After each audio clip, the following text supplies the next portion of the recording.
Beliaulah satu-satunya khalifah Amirul Mukminin, setingkat presiden kalau sekarang, yang punya jubah cuma 2 dan 1 pun punya anaknya. Tambelan lagi. Pernah sholat Jumat terlambat. Beliau naik mimbar untuk khutbah, sebelumnya minta maaf dulu. Saudara-saudara, maaf saya terlambat nungguin baju kering. Seorang khalifah nungguin baju kering. Sederhana dalam kehidupannya.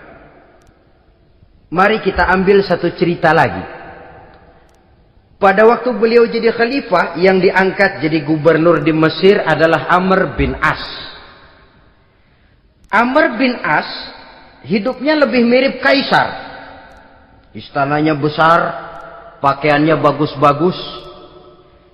Nah, yang paling mengganggu pikiran Amr bin As, di sebelah istananya ini ada gubuk reot kepunyaan orang Yahudi lagi.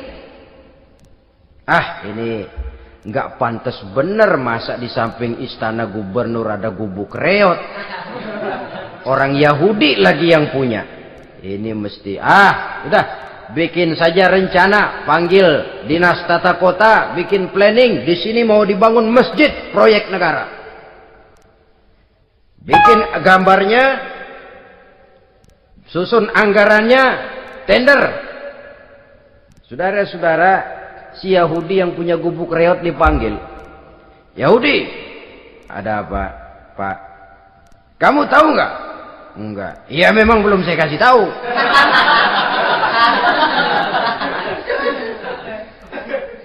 Ada apa, Pak? Itu kamu punya gubuk. Tahu? Kena proyek. Proyek apa, Pak? Kami mau bangun masjid besar di situ. Dan tidak sesuai ada gubuk reot di samping tempat gubernur. Jadi maksud Bapak, gubukmu, tanah-tanahnya mau saya bebaskan.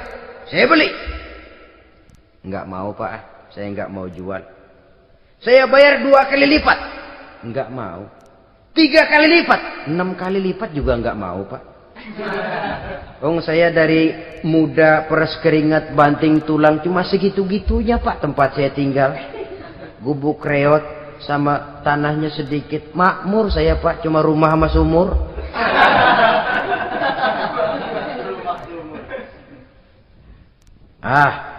Ini Yahudi kelewatan juga. Akhirnya turun perintah, sudah, kalau dia nggak mau dibebaskan, gusur saja, tarik, ambil bulldozer. Digusur. Yahudi ini berurai air matanya. Aduh, begini jadi rakyat kecil, udah jatuh ketiban ember lagi. Tapi pikir-pikir Amr bin As kan bukan yang paling atas. Dia kan cuma pejabat, masih ada atasannya lagi. Lapor, lapor. Yahudi ini berangkat ke Madinah. Bayangkan dari Mesir ke Madinah. Jalan. Di sepanjang jalan dia berpikir, membanding-banding. Kalau gubernurnya saja istananya begitu mewah, apalagi khalifahnya. Kalau gubernurnya galak main gusur, apalagi khalifahnya. Dan saya bukan orang Islam, apa dia lemin ngadu? Apa dapat tanggapan? Berangkat dia sambil harap-harap cemas. Sampai di pintu kota Madinah, dia temui orang lagi tidur di bawah pohon korma. Selamat siang, Pak. Ada apa? Pak. Apa? Mau lapor. Lapor apa? Bapak tahu Khalifah Umar bin Khattab? Tahu? Istananya di mana, Pak? Istananya di atas lumpur. Di atas lumpur. Di atas lumpur. Pengawalnya banyak, Pak. Banyak. Siapa, Pak? Yatim piatu, janda-janda tua, orang-orang miskin, orang-orang lemah, itu pengawalnya. Pakaian kebesarannya apa sutra apa, Pak? Pakaian kebesarannya malu dan takwa. Saya nggak ngerti, Pak. Itulah Umar bin Khattab. Lalu orangnya sekarang di mana, Pak? Di depan ente. Rupanya yang dia tanya itulah orangnya. Gemeter Yahudi ini, keringat bercucuran. Coba, istananya di atas lumpur. Sebab beliau berprinsip, bagaimana saya bisa menghayati nasib rakyat kalau saya tidak merasakan apa yang mereka rasakan? Bagaimana saya nggak bisa tahu sakitnya lapar kalau saya belum pernah kelaparan? Itu prinsipnya. Istananya di atas lumpur. Para pengawalnya yatim piatu, janda-janda tua, orang-orang miskin, orang-orang lemah dan tidak mampu. Dan pakaian kebesarannya malu dan takwa. Kamu dari mana? Dari Mesir, Pak. Ada apa? Mau laporan gubernur Bapak di Mesir yang namanya Amr bin As. Kenapa? Main gusur aja, Pak. Ceritanya? Iya, dia mau bangun masjid. Kebetulan di areal itu saya punya tanah sama gubuk segitu-gitunya. Saya nggak mau dibeli. Digusur, Pak. Saya mau mencari keadilan. Begini. Kamu lihat tempat sampah itu? Lihat. Di situ banyak tulang. Coba kamu ambil kemari satu. Tulang unta, bawa sini. Bingung Yahudi. Pak, saya kemari mau cari keadilan. Kalau tulang mah di Mesir juga banyak, Pak. Sudahlah, pokoknya kau ambil saja tulang itu. Dicoker-coker, dapat, dikasih.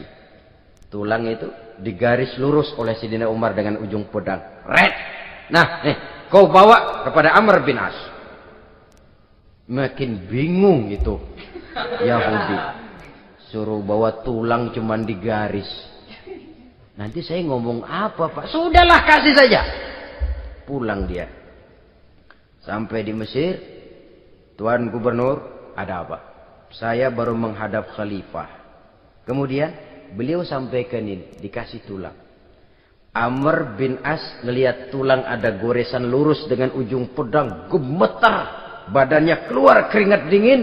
Panggil kepala proyek. Proyek batal. Masjid nggak jadi didiriin. Itu gubuk Yahudi diriin lagi. Ini Yahudi makin bengong. Ini gubernur dapat tulang doang segitu takutnya.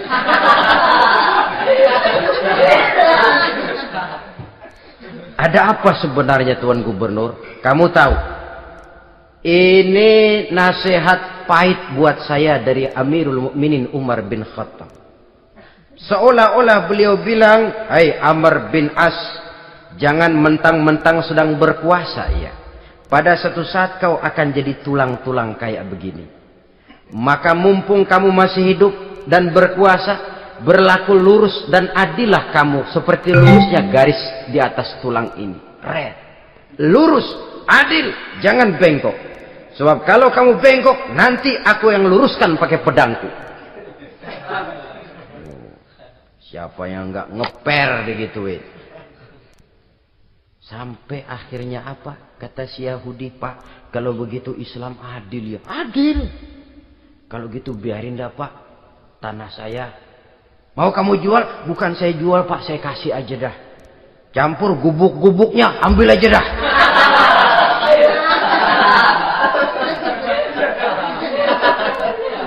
Masuk Islam si Yahudi ini oleh karena keadilan dari Umar bin Khattab.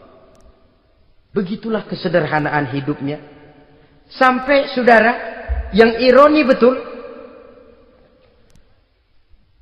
pernah Utsman bin Affan, Ali bin Abi Thalib, Thalhah dan Zubair kumpul mendengar berita bahwa Sayyidina Umar ini punya hutang. Bayangkan, seorang khalifah untuk melangsungkan hidupnya sampai punya hutang. Padahal Baitul Mal di bawah kekuasaannya. Berunding Utsman, Ali, Thalhah, Zubair. Kalau kita langsung ngomong sama Umar nggak enak dong, dia nggak bakalan terima. Lewat putrinya aja, Hafsah deh. Baik. Hafsah ngomong sama Umar, "Abah, kenapa? Bagaimana kalau honor Abah ditambah, ditingkatkan supaya hutang bisa ketutup?" "Hafsah, saya Abah." "Siapa yang nyuruh kamu ngomong begitu?" "Enggak ada." "Ada." Saya tahu ada ini, kalau nggak ada kamu nggak mungkin ngomong begitu. Tapi orangnya kalau saya tuntut mereka mungkin nggak mau.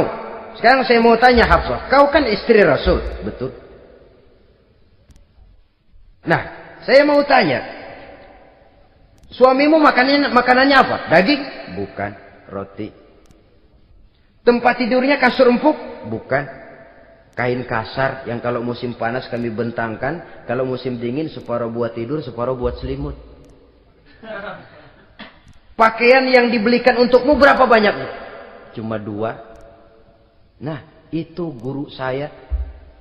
Orang yang paling saya cintai. Dan itu yang saya ikuti. Bahkan setelah beliau wafat, Sayyidina Umar ini, hutangnya ditanggungkan kepada anaknya Abdullah bin Umar. Dan itu pun dilunasi dengan menjual rumahnya. Sehingga rumahnya itu disebut Darul Qadha, rumah bayar hutang. Begitu kesederhanaannya. Jadi nggak pakai aji mumpung jadi khalifah lalu kayak ikan gurita, tangan yang mana aja megang. Itu kan mental monyet. Monyet itu kan begitu. Tangan megang kiri kanan, mulut ngawal, kaki megang, temennya dikasih masih ngerampas juga. Monyet rakus betul itu. Itu kesederhanaannya. Kenapa kesederhanaan ini timbul? Karena sikap zuhudnya. Zuhud itu tarkud dunia li ajlil akhirah. Orang yang mengambil dunia hanya yang diperlukan dengan lebih mengutamakan kehidupan akhirat. Watak zuhudnya yang sangat menonjol. Dialah pahlawan yang paling berani di medan perang. Dialah imam yang paling khusyuk di masjid. Dan tidak jarang kalau sholat sendiri, begitu membaca ayat yang menceritakan neraka, nangis berurai air matanya. Saudara hadirin ma'asyiral muslimin rahimakumullah.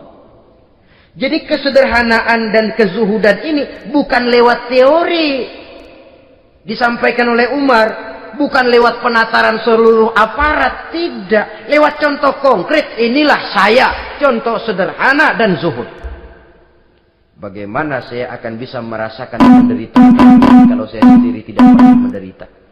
Bagaimana saya akan tahu sakitnya lapar kalau saya belum pernah kelaparan? Maka tanpa penataran, tanpa upgrading segala macam, berhasil karena prinsip keteladanan. Beliau jadi contoh utama. Dan sumber utamanya tentu tidak lain karena contoh dari baginda Nabi besar Muhammad sallallahu alaihi wasallam.